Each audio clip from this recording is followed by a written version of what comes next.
जी, अस्सलाम वालेकुम। उम्मीद है कि आप तमाम दोस्त खैरियत से होंगे और आज का दिन भी ट्रेडिंग के हवाले से अच्छा गुज़रा होगा। आज मार्केट ने 314 पॉइंट्स निकाले।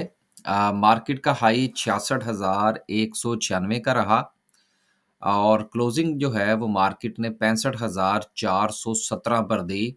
रफ़ली अगर 600 पॉइंट्स हम ये शामिल कर लें और 200 पॉइंट्स हम ऊपर के शामिल कर लें, तो रफ़ली जो मार्केट है वो आज 800 पॉइंट्स जो है वो लूज़ कर रही है। ये क्लोज़िंग आप देख लें ना 65,417 पर है। अगर 600 पॉइंट्स हम यहाँ से निकाल लें और जो हाई लगाया 66,196 का तो 200 पॉइंट्स आप वहाँ से निकाल लें। तो 800 पॉइंट्स जो हैं जी जो आज मार्केट ने लूज़ किए हैं। मैं अक्सर अपनी वीडियोज़ में ये गुज़ारिश करता हूँ कि देखिए तज्ज़िया देखने का अंदाज़ हर बंदे का अपना-अपना अलग होता है और यही इस कारोबार की खूबसूरती है। पहली बात तो ये है कि घबराने वाली कोई बात नहीं है। देखिए मार्केट जो है वो उसने प्रॉफ़िट टेकिंग की है लोगों ने और 66,000 का एक क्रिटिकल लेवल है। कल भी मैंने थोड़ा-सा इस हवाले से निशानदेही की थी कि यार 66,000 जो है वो थोड़ा अटक रहा है मार्केट में। तो चलें वो कैंडलस्टिक पर जाएँगे तो इंशाल्लाह बात करने की कोशिश करेंगे। 800 पॉइंट्स बहुत बड़े पॉइंट्स हैं आज मार्केट में, सस्टेन नहीं कर पाई मार्केट। भारी भरकम जो हमारा सेक्टर है, उसने आज परफ़ॉर्मेंस नहीं दिखाई जिसमें ऑयल एंड गैस है, फर्टिलाइज़र सेक्टर है, स्टील सेक्टर है, सीमेंट सेक्टर है।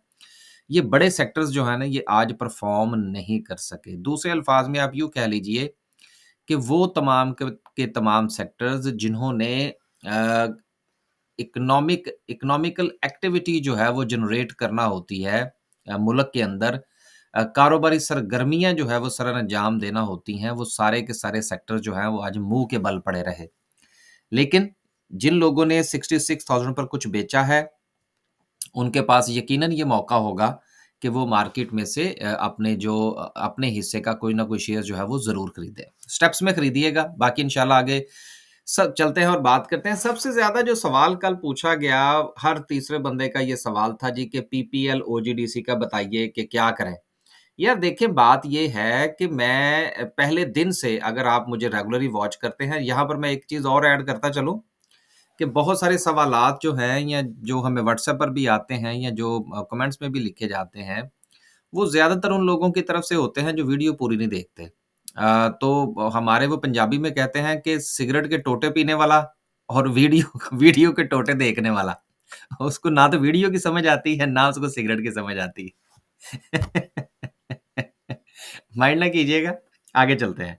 ईज़ी रहें, ये एक छोटी-सी जो हमारी तरफ से गपशप होती है, इसका मकसद ये होता है कि देखिए मार्केट आज ठीक है जी 300 पॉइंट्स 800 पॉइंट जो है वो नीचे चली गई, तो क्या किया जाए अब? अब आप उसको रोक तो नहीं सकते अपने हाथों से, तो जब तक आप अपने माइंड को फ्रेश नहीं रखेंगे, आप एक अच्छा फैसला नहीं कर सकते। अब आगे चलते हैं। कोशिश किया करें जितनी भी वीडियो देखें, मेरी देखें, किसी की भी देखें, उसकी पूरी बात सुनें। आपको पता लगे वो बंदा क्या कह रहा है, किस-किस टॉपिक को वो डिस्कस कर रहा है। अगर आप जो है वो वीडियो के पहले ही मिनट में आप कमेंट भेज देंगे, तो अब हालाँकि मुझे तो कमेंट का क्या फ़ायदा, क्या नुकसान? लेकिन कम से कम वीडियो पहले पूरी सुने, बात सुने, फिर वो आप सवाल दागिए। वीडियो अभी अपलोड होती है, साथ ही जो है वो आप दोस्तों की तरफ से कोई ना कोई कमेंट आया होता है, कोई ना कोई सवाल आया होता है। इसका मतलब ये है कि वीडियो-शीडियो कोई नहीं देखी, सीधा कमेंट ही है। बहरहाल आगे चलते हैं जी। 800 पॉइंट्स की कमी रही मार्केट में, लेकिन सर्किट ब्रेकर की बात करें तो बहारें लगी हुई हैं। 13 कंपनीज़ अपर कैप हैं जिसमें सर-ए-फ़हरिस्त पीआईए है। देखिए पीआईए के हवाले से बड़ी चहमगोइयाँ हो रही है, कोई कह रहा है पता नहीं पा पा 350 में चला जाएगा, कोई 280 की बात कर रहा है, कोई 560 की बात कर रहा है। देखिए अब चलें लगते हैं 2-3 शेयर और हैं फिर उनके सबके एक ही जो है वो हल जो है वो हम बात करेंगे। नेशनल बैंक ऑफ पाकिस्तान है, उसकी भी न्यूज़ आ गई, मोदेम की न्यूज़ है, इसके अलावा पीआईए की हो गई, पाकरी की न्यूज़ भी है, वो मुझे कल ही किसी ने बताई है। देखिए, ये सारी की सारी बातें जो हैं, अब ये नेशनल बैंक ऑफ पाकिस्तान के हवाले से हमारा जो लास्ट ट्रेनिंग सेशन था उसमें हमने जब शेयर्स की सिलेक्शन के हवाले से बात की थी, तो उसमें हमने नेशनल बैंक की भी बात की थी। देखिए, बात ये है कि गुज़ारिश मैं हर वीडियो में ये कर रहा हूँ कि जब आप खबर को नहीं पकड़ सकते, खबर को आप नहीं जो है वो अप्रोच कर सकते, तो टेक्निकल्स और फंडामेंटल की बुनियाद पर डिसीजन लीजिए और इंतज़ार फरमाइए। कहीं न कहीं से कोई न कोई खबर जो है वो आप तक पहुँच जाएगी। जब तक आप इस फ़ॉर्मूले के ऊपर अमल नहीं करेंगे, अफ़रा-तफ़री का शिकार रहेंगे और मेरी तरह ठंडे नहीं हो सकेंगे। अगर आपने ठंडे होना है तो अपना काम कीजिए, मार्केट को अपना काम करने दीजिए। हाँ, नज़र ज़रूर रखिए खबरों के ऊपर, लेकिन अफ़रा-तफ़री ना करें। वो भी खरीद लें, वो भी खरीद लें। अब मैंने खरीदा था, वो नहीं चला, वो दूसरा चल गया, मैं इसको बेचूँ, मैं उसको खरीदूँ, उसको बेचूँ, उसको खरीदूँ। कोई ह कुछ हाथ नहीं आएगा। वो क्या कहते हैं, कहाँ-कहाँ ना गए लेकिन हाथ कुछ नहीं आया। तो इसलिए कोशिश ये करें कि ये जितने भी शेयर्स हैं, अब इनकी खबरें एग्ज़ीक्यूट हो चुकी हैं। अब जिस तरह से आपको याद होगा चलें हम पीपीएल और ओजीडीसी की पहले बात कर लेते हैं। अब उस हवाले से जब खबर आई थी, तो आपको याद होगा कि मैंने आपसे क्या गुज़ारिश की थी। मैंने आपसे ये कहा था यार अब मेरे मेरे हवाले से चूँकि ये खबर निकल गई है मेरे हाथ से और मैं जो है उससे पहले शेयर नहीं खरीद सका, लिहाज़ा अब मेरा कोई प्रोग्राम नहीं है मैं कि इन शेयर को हाथ लगाऊँ। अब मुझे कोई जो है वो ज़्यादातर ये था जी कि हमने 140 पर खरीद रखा है, कोई प्राइस कोड कर रहा है, कोई प्राइस कोड कर रहा है। लगते हैं ज़रा इसको देख ही लेते हैं। सबसे पहले हम बात कर लेते हैं जी ओजीडीसी की। ओजीडीसी की आज की क्लोजिंग जो है वो 120 की है। इसको अगर हम थोड़ा-सा आइडिया लगाएँ, थोड़ा-सा इसका एनालिसिस करें, तो मैंने ये गुज़ारिश की थी कि जब ये शेयर के ₹100 के करीब आएगा तो फिर मैं इसको देखूँगा कि आया कि मुझे इसमें जो है वो पोज़ीशन लेनी चाहिए या नहीं लेनी चाहिए।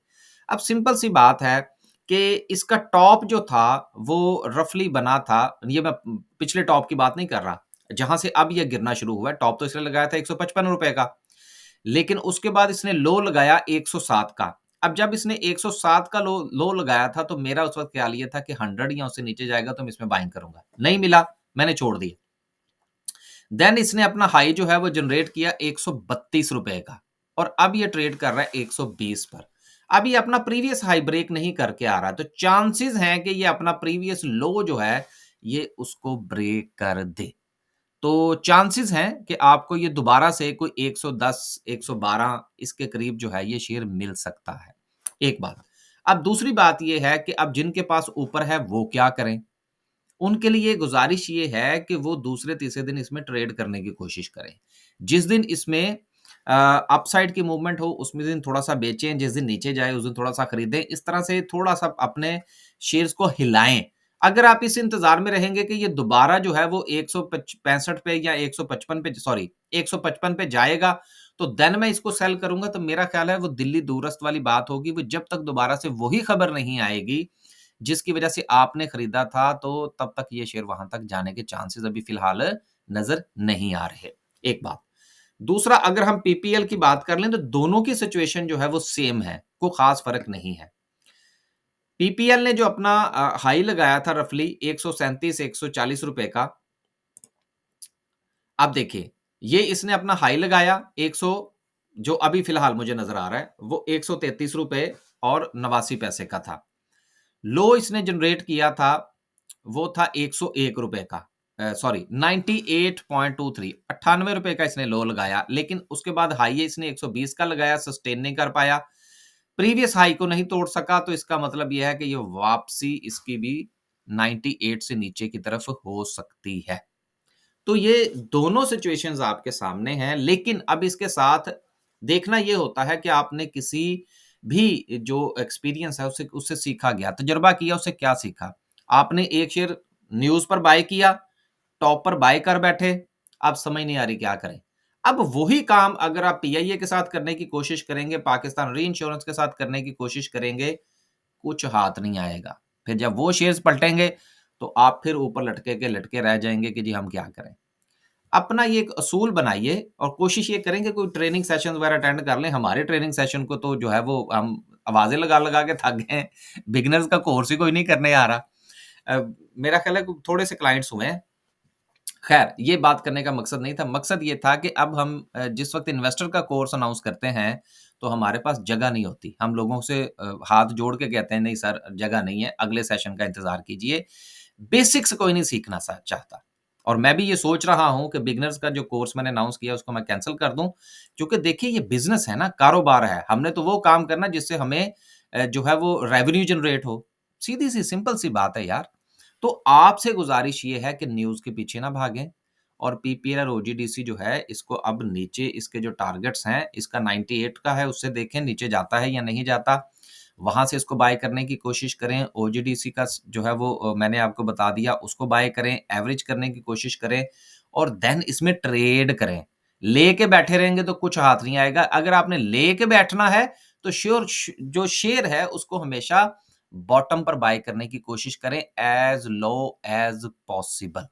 उम्मीद है कि अब ओजीडीसी और पीपीएल वाले जो हैं, दोनों को सुकून हो गया होगा। अब आप ईज़ी रहिएगा, टेंशन लेंगे तो मार्केट आपको जो है वो मरीज़ कर देगी और मरीज़ बनने से बेहतर है कि आप एनालिसिस करें और उसके मुताबिक काम करें। अब काफ़ी टाइम मैंने आपको दे दिया दोनों पार्टीज़ को, अब आगे चलते हैं। ओवरऑल सेक्टर की बात करें तो किस सेक्टर ने सबसे ज़्यादा पॉइंट्स निकाले? सीमेंट सेक्टर ने 115, टेक्नोलॉजी सेक्टर ने 73, ऑयल एंड गैस ने 103। अब टेक्नोलॉजी सेक्टर में सबसे ज़्यादा जो मैसेजेस आ रहे हैं वो सिस्टम के हैं। उसके लिए टाइम लगा तो इंशाल्लाह कल या परसों बात करेंगे। ऑयल एंड गैस मार्केटिंग ने भी 24 पॉइंट्स निकाले, देन मिसलेनियस एंड सो। जब सबसे ज़्यादा जिसने परफॉर्म किया वो कमर्शियल बैंक्स रहे आज फिर, देन फर्टिलाइज़र सेक्टर। गो के फर्टिलाइज़र में एंग्रो वाले जो हैं वो थोड़े से ठंडे रहे, लेकिन फौजियों ने जो है वो परफॉर्म किया। फौजियों से मुझे याद आया, वो कल मैंने वीडियो में बात की थी कि यार वो एक इस तरह से मसला है, तो कि एक बड़े साहब का फ़ोन आ गया जी कल। उन्होंने कहा जी बंदा दसो। पहले तो मैं ये परेशान हो गया। मैंने कहा यार आप हमारा मेरा भी व्लॉग सुनते हैं? उसने कहा नहीं सर सुनते सुनाते हम कोई नहीं है। वो क्या कहते हैं जी सबके ऊपर नज़र रखते हैं। तो बहरहाल मेहरबानी है जी उनकी, मैंने उनसे कहा नहीं सर अब ऐसा इतना बड़ा कोई मसला नहीं है। तो इसका मतलब है सर लोग नज़र रखते हैं। हमारे व्यूज़ ही कितने होते हैं यार 4000 5000 ज़्यादा से ज़्यादा 7000 चले जाते हैं। लेकिन पता नहीं सर लोगों वो क्या कहते हैं पॉलिसी होगी उनकी।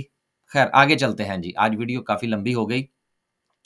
आज जो है वो कोई एक्स डेट नहीं है तो डायरेक्ट चलते हैं कैंडलस्टिक पर। कैंडलस्टिक बड़ी डेंजरस है जी। कल की कैंडलस्टिक से भी मैं राज़ी नहीं था लेकिन आज की जो कैंडलस्टिक है इसने कल वाली जो हमारी बात थी उसको सपोर्ट कर दिया है और अब मार्केट के पास अगला जो सपोर्ट का लेवल है वो 65,000 का है। लेकिन अगर मार्केट जो है वो 65 पर नहीं रुकती, गो कि आज वॉल्यूम बहुत ज़्यादा लगा। कुछ ऐसे शेयर्स के अंदर भी वॉल्यूम लगा जिनमें कई दिन तक वॉल्यूम नहीं था, लेकिन आज उनमें वॉल्यूम जनरेट हुआ है। तो उनके उनसे गुज़ारिश है कि वो ज़रा इंतज़ार कीजिएगा, इंशाल्लाह सूरत-ए-हाल बेहतर हो जाएगी। इंडिविजुअल शेयर के ऊपर नज़र रखिए, अपने-अपने शेयर को एनालाइज़ कीजिए। इंडेक्स जो है, वो जिस दिन भारी-भरकम शेयर गिरेंगे, इंडेक्स गिरेगा, भारी-भरकम चलेंगे, इंडेक्स चलेगा।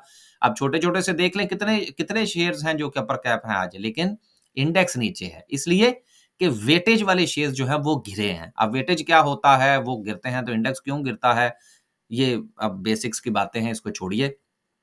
अगला लेवल जो है वो मार्केट के पास जो ज़ोन है, वो तकरीबन रफ़ली कोई 64,800 से 65,000 का ज़ोन है।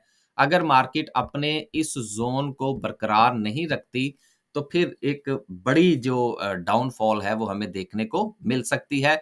लेकिन अभी फ़िलहाल जो हमारे पास खबरें हैं, वो इतनी बुरी नहीं हैं, माँ-सवाए इसके कि स्टील सेक्टर की जो इवैल्यूएशन है, वो भी एफबीआर ने अपने हाथ में ले ली है। उसके ऊपर इंशाल्लाह बाद में बात करेंगे अगर वक़्त मिला तो। अब तक के लिए सिर्फ़ इतना ही, खुश रहें, आबाद रहें, पीपीएल और ओजीडीसी वाले जो हैं, हौसला रखें ज़रा। इजाज़त दीजिए जी, अल्लाह हाफ़िज़।